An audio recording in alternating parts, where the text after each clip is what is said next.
Bonjour à toutes et à tous, quel plaisir de vous retrouver. Les premiers orages ont donc concerné l'est de l'Ille-et-Vilaine ce mercredi soir avec ses premières cellules au coucher de soleil du côté de Vitré et rebelote dans la nuit par le golfe du Morbihan, remontant ensuite notamment jusqu'à l'estuaire de Vilaine, jusqu'au bassin de Rennes ou encore au pays de Fougères avec cette activité électrique et ce réveil pour vous sans doute au bruit du tonnerre sur ces secteurs.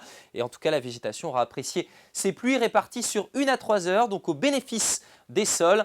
On a relevé jusqu'à 13 mm, notamment au nord de Rennes. Alors, je n'ai pas forcément de bonnes nouvelles pour ce vendredi, même si la pluie est attendue. On voit ce front qui se dessine du golfe de Gascogne jusqu'à la mer Baltique et cette dépression qui va prendre forme notamment des Hauts-de-France jusqu'à l'Allemagne. Et outre-Rhin, on attend des phénomènes extrêmement violents avec parfois des tornades. Et ces orages vont prendre forme donc pour ce vendredi matin en Bretagne, notamment à l'est, entre l'Ille-et-Vilaine et la Loire-Atlantique, avec là aussi des phénomènes violents. On attend parfois des cumuls de pluie jusqu'à 30 mm en l'espace de quelques minutes.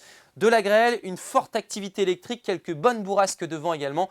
Et puis le Morbihan, les Côtes-d'Armor devraient être concernés de façon un petit peu plus marginale par ce phénomène. Alors on retrouve ces orages quasiment sur le même axe que jeudi matin pour commencer cette journée, avec parfois donc des phénomènes violents. Je n'y reviens pas, on retrouve un ciel plus calme, en tout cas plus apaisé sur le Finistère, même si quelques gouttes de pluie pourront intéresser les Caps d'Iroise. Et puis dans l'après-midi, en fait, ces orages vont absorber toute l'humidité. Du coup, le soleil va revenir, il va briller sans contestation. À peine quelques cumulus possibles du Mené jusqu'au vallon de Vilaine. Et puis un petit voile qui devrait désépaissir, notamment pour la Loire-Atlantique. En tout cas, le vent devrait souffler jusqu'à 40 km par heure. Les températures vont baisser, même si elles seront en forme pour commencer ce vendredi, avec 11 degrés notamment près des côtes de la Manche, jusqu'à 13 même à Saint-Malo, jusqu'à 19 en tout cas pour la maximale du côté de Clisson. Et dans l'après-midi, les températures restent supérieures au normal, mais nous sommes partout sous le seuil de chaleur. 17 degrés à Sibiril, 18 à Saint-Brieuc, 21 pour Rennes et jusqu'à 24 la maximale entre Blain, Nantes, Machecoul et Clisson. Samedi, plein soleil, on en profite encore avec quelques brumes, quelques brouillards pour commencer la journée. 19 à 26 degrés pour les maximales, c'est très agréable.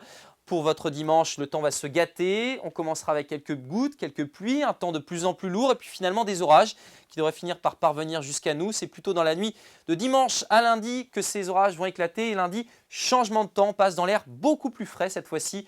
14 à 17 degrés pour les maximales avec la bonne nouvelle, c'est-à-dire le retour de quelques pluies qui devraient arroser tout le monde. Et mardi, on retrouve ces averses, notamment dans l'intérieur de la région. On reparle de ça avec Sébastien Decaux dès demain. Prudence!